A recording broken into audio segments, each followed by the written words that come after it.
This is Morning Edition from NPR News. I'm Renee Montaigne. And I'm Steve Inskeep. Good morning. We still do not know how Pakistan's military will move against militant strongholds on the border. We do know that militants are increasing their assault on some of the strongholds of Pakistan. Earlier today, they attacked in Pakistan's cultural capital, Lahore, hitting 3 spots associated with the police. And that is just one of the Pakistani cities that was hit today, as we're going to hear from NPR's Julie McCarthy. She's in Pakistan's capital, Islamabad. And Julie, what happened in Lahore?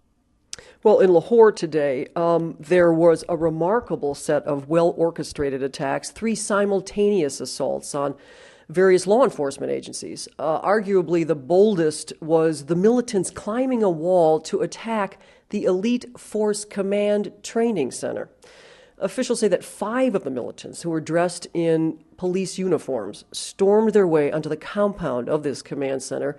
The recruits there are trained to repel precisely the sort of attack that struck the complex today.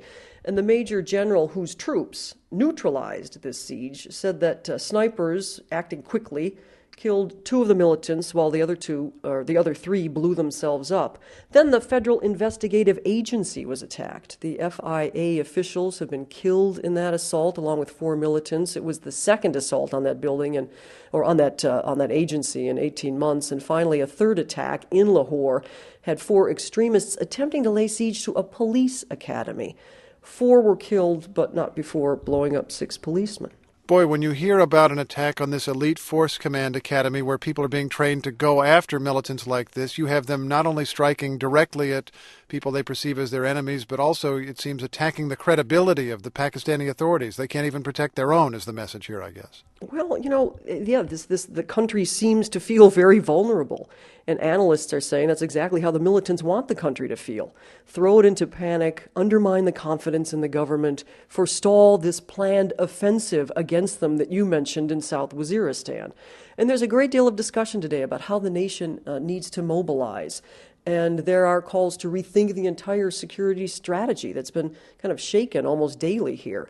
But, what all of these demonstrate, these attacks certainly in Lahore and another one in Peshawar, coming on the heels of the Army headquarters siege, is the penetration of the militancy. It's not just a problem in the lawless border areas or in the Swat Valley.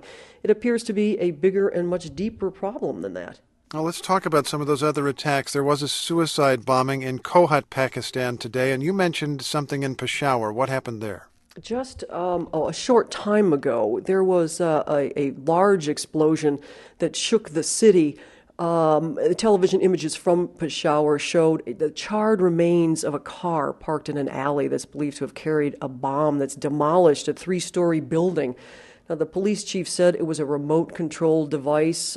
This is unfolding here, and there are conflicting reports about who may be the target, but security officials are focusing on a man named Shah Jahan. He's the driver of the chief minister of the Northwest Province. Peshawar is the capital of the Northwest Province. Now, a school in this same residential area took some of the blast. Children are said to be among the 7 people injured. 1 child is reported to have been killed. But again, we've seen the militants operating with deadly effect in what's been a disturbing string of attacks that's put the country on high alert. Julie, thanks very much. Thank you, Steve. NPR's Julie McCarthy reporting on a string of attacks today in Pakistan.